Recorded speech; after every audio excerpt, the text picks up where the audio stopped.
আসসালামু আলাইকুম ওয়া রাহমাতুল্লাহি ওয়া বারাকাতুহু। সুপ্রিয় দর্শক, মৃত্যুর পর বান্দাকে যখন কবরস্থ করা হয় তখন সে কি দৃশ্য দেখে, যা আমাদের সবাইকে একদিন তার সম্মুখীন হতে হবে। মৃত্যুর প্রথম রাত্রটি কবরে কিভাবে অতিবাহিত হয়। রাসূল সাল্লাল্লাহু আলাইহি সাল্লাম বলেন, আল আবদু ইদা উদিয়া ফি কবরি, বান্দাকে যখন তার কবরে রাখা হয়, ওয়া তুওয়াল্লিয়া ওয়া যাহাবা আসহাবুহু হাত্তা ইন্নাহু লা ইয়াসমাউ কারআনি আলিহিম, এবং তাকে কবরে রেখে তার সাথীরা শুধু এতটুকু দূরে চলে আসে যে তখনও সেই কবরস্থ ব্যক্তি তাদের জুতার শব্দ শুনতে পায়। রাসূল সাল্লাল্লাহু আলাইহি সাল্লাম বলেন, ঠিক সেই সময় আতাহু মালাকানে ফাকাদাহু ফায়াকুলানে লাহ, তার নিকট দুজন ফেরেশতা এসে তাকে বসিয়ে তাকে প্রশ্ন করতে শুরু করে দেয়। এখানে ফেরেশতাদ্বয় মাইয়িতকে শোয়া থেকে বসানোর পর সে যা দেখতে পায়, রাসূল সাল্লাল্লাহু আলাইহি সাল্লাম বলেন, মুসিলাতিশ শামসু লাহু ইনদা গুরুবিহা, তার কাছে মনে হয় সূর্য ডুবে ডুবে যাচ্ছে।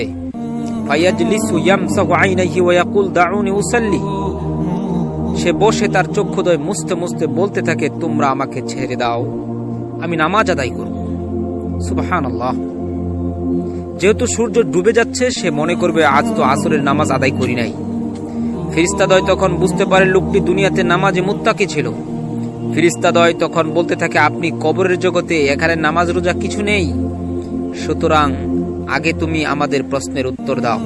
মার রব্বুক, তোমার রব কে? ফায়াকুল রব্বি আল্লাহ, তখন সে বলে, আমার রব হলো আল্লাহ। ফায়াকুলানা লাহু মা দীনুকা, তারা উভয়ই তাকে প্রশ্ন করে, তোমার দিন কি?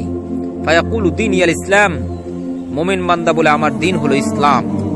ফায়াকুলানা লাহু মা হাদার রাজুল আল্লাযী বুইসা ফীকুম, তারা প্রশ্ন করে, এই লোকটি তথা রাসূল সাল্লাল্লাহু আলাইহি সাল্লামের চেহারার দিকে ইশারা করে বলা হবে, তোমাদের মাঝে প্রেরিত হয়েছিলেন তিনি কে? ফায়াকুলু হুয়া রাসূলুল্লাহ সাল্লাল্লাহু আলাইহি ওয়াসাল্লাম, উত্তরে মুমিন বান্দা বলে, তিনি হলেন প্রিয় নবী মুহাম্মদুর রাসূলুল্লাহ সাল্লাল্লাহু আলাইহি ওয়াসাল্লাম। ফায়াকুলুনা ওয়া মা ইউদরিক, সব শেষে ফেরেশতাদ্বয় আবার বলে, তুমি কি করে জানতে পারলে? ফায়াকুলু কারাতু কিতাবাল্লাহি ফাআমানতু বিহি ওয়া সাদ্দাকতু, মুমিন বান্দা বলে, আমি আল্লাহর কিতাব পড়েছি এবং তার প্রতি ঈমান এনেছি এবং সত্য বলে স্বীকার করেছি। সুবহানাল্লাহ। এজন্য আল্লাহ তাআলা ইরশাদ করেন, ইউসাব্বিতুল্লাহুল্লাযীনা আমানু বিল কওলিস সাবিতি ফিল হায়াতিদ দুনিয়া ওয়া ফিল আখিরাহ, যারা শাশ্বতবাণী তথা তাওহীদে বিশ্বাসী তাদেরকে ইহজীবন ও পরজীবনে আল্লাহ তাআলা সুপ্রতিষ্ঠিত রাখবেন। সুতরাং কবরে মুনকার নাকির প্রশ্নের উত্তর কেবলমাত্র তারাই দিতে পারবে যারা মৃত্যু পর্যন্ত ঈমানের পথে প্রতিষ্ঠিত ছিল।